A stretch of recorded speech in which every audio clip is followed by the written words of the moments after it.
Since inception, Elma has partnered with Alberta's livestock and meat industry to help enhance competitiveness, profitability, and sustainability. Welcome to Future Fair. We have supported growth across the supply chain, from supporting research and technology advancements, to notable reports on consumer trends, to productivity upgrades, to marketing programs, to product launches, to helping industry close knowledge gaps and conquer market opportunities. Through a wide spectrum of programs, we are proud to have partnered with industry on over 1,200 projects.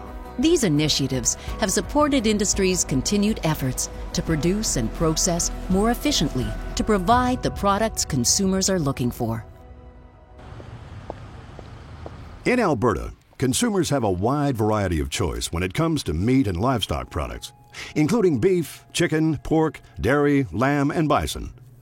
Whether it's a case-ready meat or a value-added product, these items arrive on kitchen tables as the result of a hard-working supply chain. From the dedicated producers across the province, to the local processors and companies, to the retailers who make the product accessible to the consumer, Alberta's industry delivers high-quality, tasty, food-safe meats. These efforts, combined with recent trends, have encouraged consumer interest in Alberta products. As we start telling the stories about the great products that are here in Alberta, some of the great processes and how to support it and why supporting it is helpful. I think it certainly encourages people to seek out and ask for local products.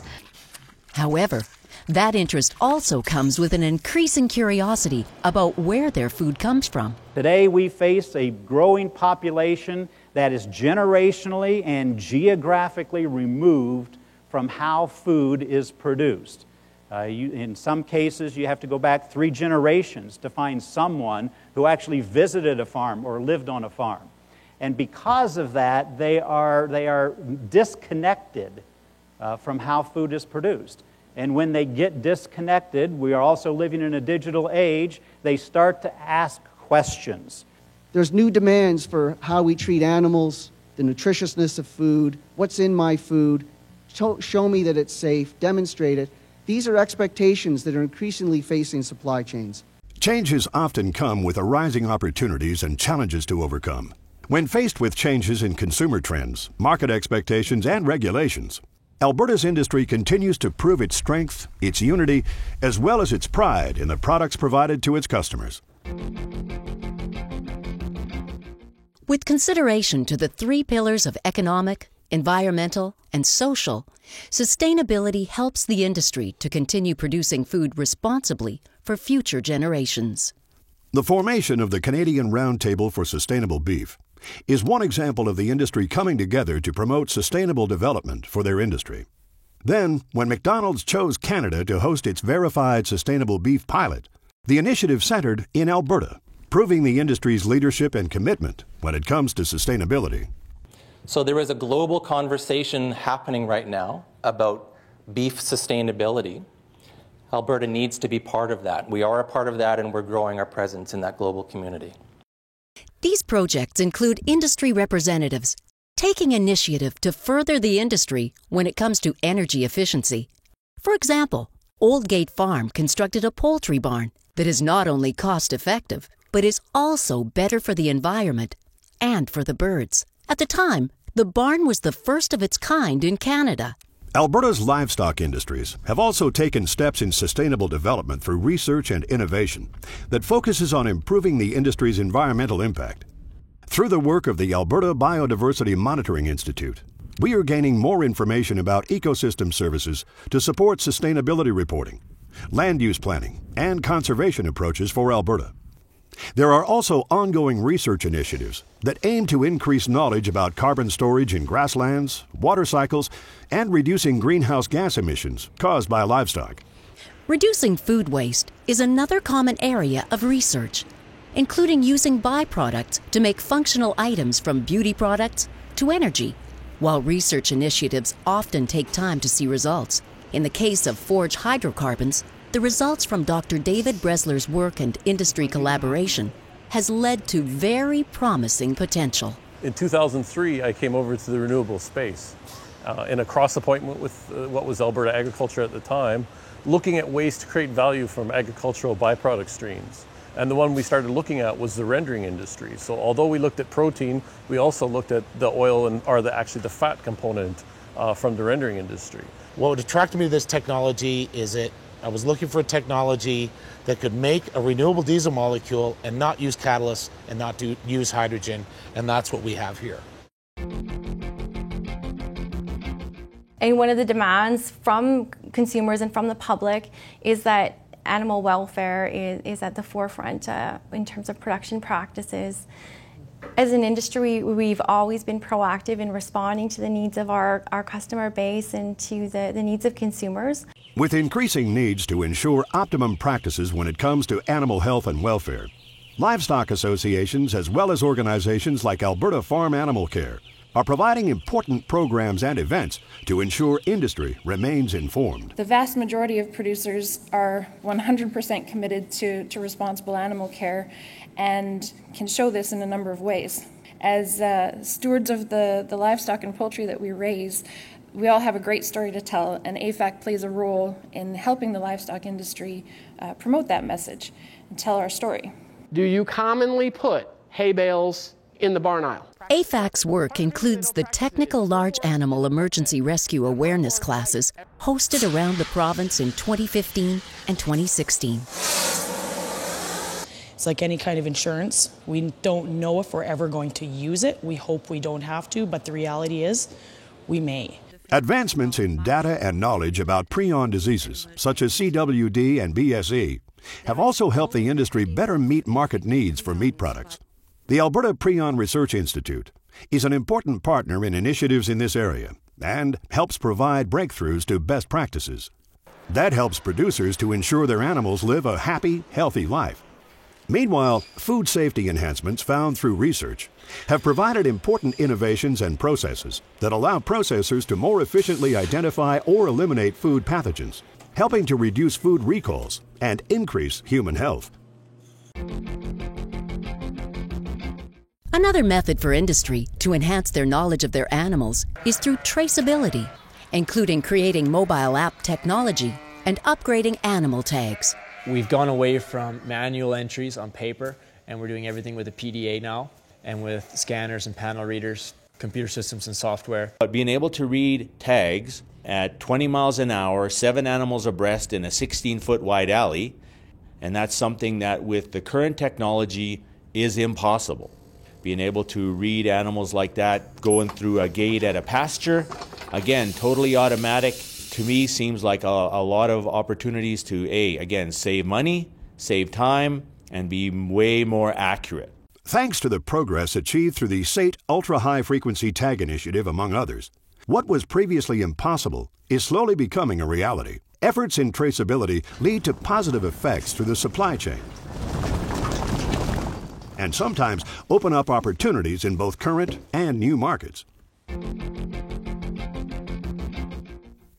Through events, meetings, and missions, our meats and value-added products are gaining more recognition in international markets.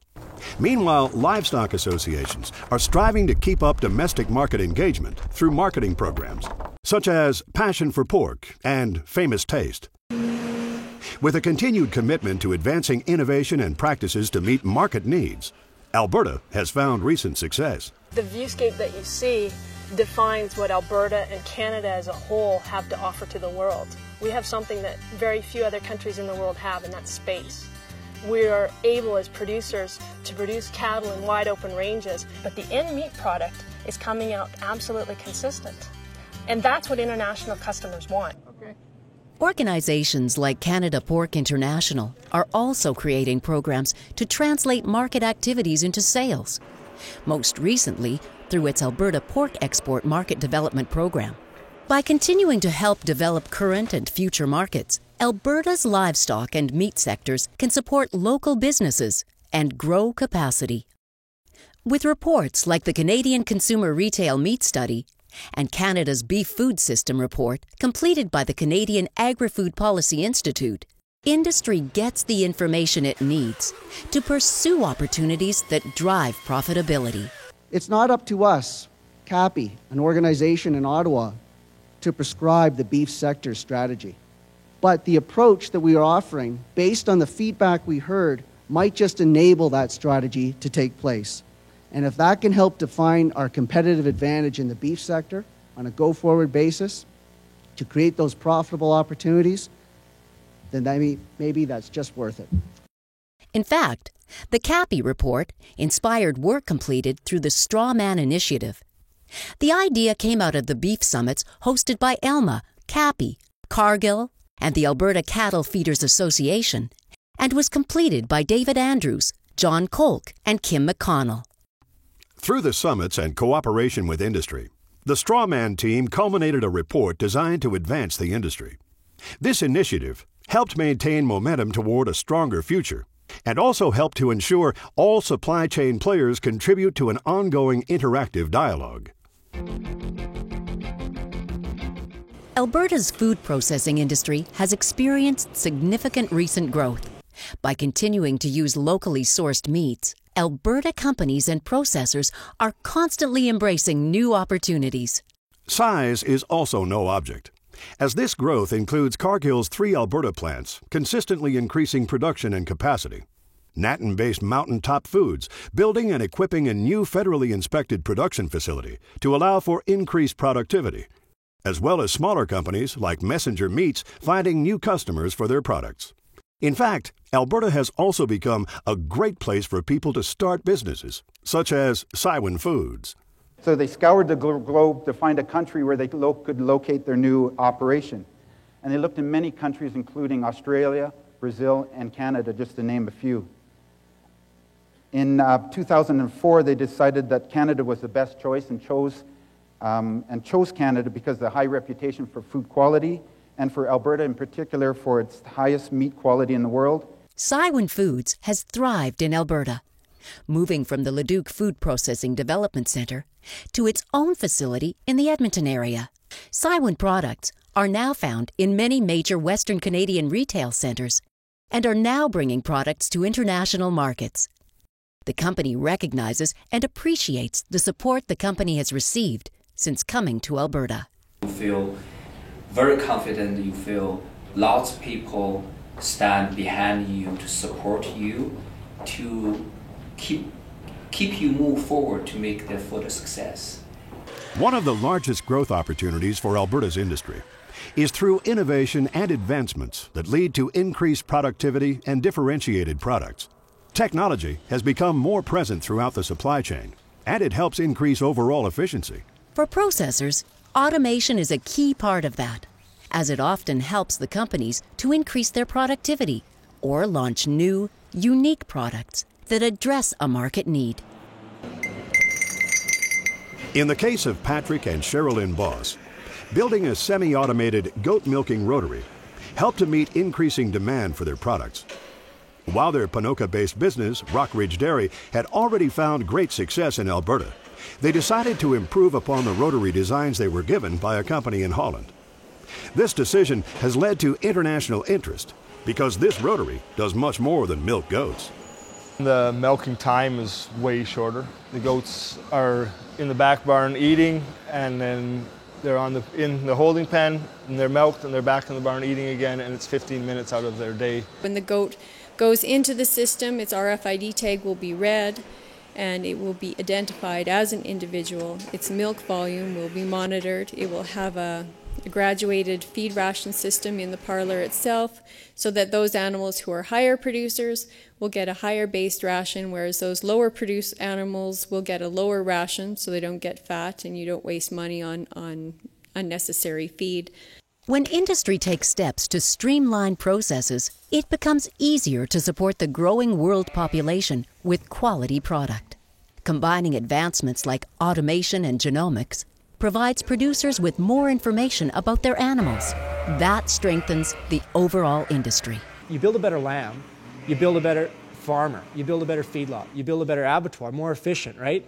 You build a better retailer, you have a more satisfied consumer.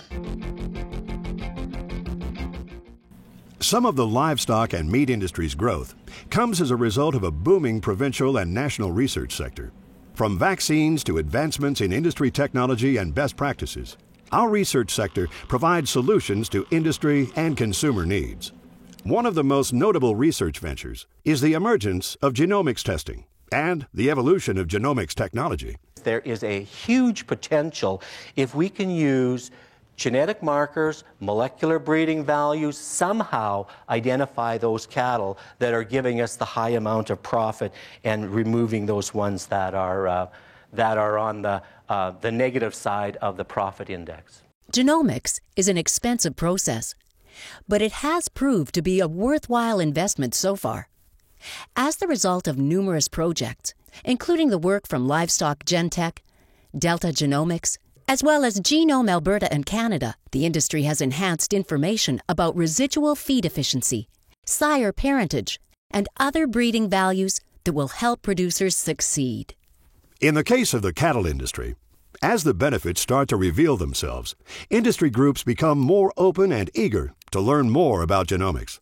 During the length of the project, the number of companies and breed associations that were involved in genotyping by SNPs has increased dramatically. Beef Booster is doing it. Desiree Ranches is doing it. Canadian Charolais Association is doing more testing for feed efficiency and for SNP genotyping. Angus Association, of course, Limousin, Simmental. The Hereford Association will be testing 900 bulls over the next 2.5 years about, and we'll do 50K genotyping on those, and those will go to Livestock Gentech. Genomics proves that unified support can open many doors for industry. That is what makes education so important to furthering industry growth. Alberta's industry recognizes the necessity of continued industry education and knowledge transfer. Awareness is often built through industry events, where networking and sharing innovative ideas and research lead to a more united stance on an issue. Or, on a smaller scale, programs like Alberta Lamb Producers Resources and Tools increase producer knowledge about genetics, consumer expectations, as well as effective business tips. It's vital that people run good businesses these days. It's not just about knowing how to look after livestock. Sharing knowledge also helps to build the future leaders of Alberta's livestock and meat sectors. Cattlemen's Young Leaders Development Program and Beef Advocacy Canada are just a couple examples of how the cattle industry is educating its future leaders. But Livestock Association and other industry partners have shown commitment to leadership development in many ways. This includes scholarly institutions, providing important opportunities to students, such as SAIT's Butchery and Charcuterie Management Program and NAIT's cheesemaking courses. As NAIT's Alan Root explains, the benefits of these courses are widespreading. Benefits to NAIT are the partnership between other companies for NAIT with NAIT, the more the merrier, and also the students will benefit from learning different trades, in this case cheesemaking, which makes them a much more well-rounded student. Educating industry representatives also helps provide a stronger message to educate consumers about local products. Initiatives like Taste Alberta provide simple ways to engage consumers in supporting their local community and local producers. The research community also helps to train highly qualified personnel, including projects that can increase consumer awareness of how to use Alberta products towards healthier results. For example, Wellness RX encourages health professionals to better support their patients' healthy lifestyle. It started with the idea that within Alberta we have the capacity to generate a grassroots strategy facilitating a shift from an illness-based health care system to a wellness-based health system. At the core of this concept is enhancing knowledge and skills of health professionals and the community at large as it relates to food and activity. Also, for consumers looking for an easy way to apply local products into their everyday diet, there is the Pure Prairie Eating Plan. Created at the University of Alberta, this project started as a meal plan for diabetics, but through their collaborators, Doctors Rhonda Bell and Catherine Chan realized the plan had further value. People said, you know what, this isn't just for people with diabetes, this is for everybody. It really can provide some structure and guidance for anybody who wants to eat well. Going that extra step to make something better is one way Alberta can continue growing its reputation as a quality provider of meat and livestock products. It can also open up educational opportunities to teach consumers about the lesser-known meat cuts. Like try some grilled flatirons? Yeah, there we go. They have a big misconception that they're really expensive. When people look at, they only look at the price of a piece of meat. They don't necessarily look at the portions out of it. And the misconception that it's unhealthy. I mean, there's a lot of talk about different meat products not being healthy for you. If you consume them properly and cook them properly, we're laughing. Opportunities and challenges continue to arise as trends never stop changing and consumers continue to ask more questions about the food they eat. As it moves forward, it is promising to see that the industry is not satisfied by the feats that have already been accomplished. So the research continues. Even though this technology tree has gone to commercialization, there's been lots of offshoot opportunities that we continue to do more research on, and as they scale up, they'll catch up to this technology as well.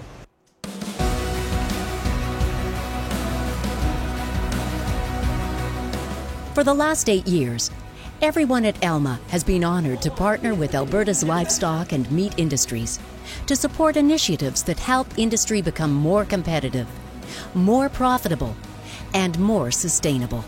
A big thank you to the team at Elma and to the funding partners. We are successful together with a great group of stakeholders and a great group of individuals who are helping us be successful. While we are sad to close our doors, we look forward to seeing how these industries will continue to drive toward success. Hats off to everybody. Thank you very much.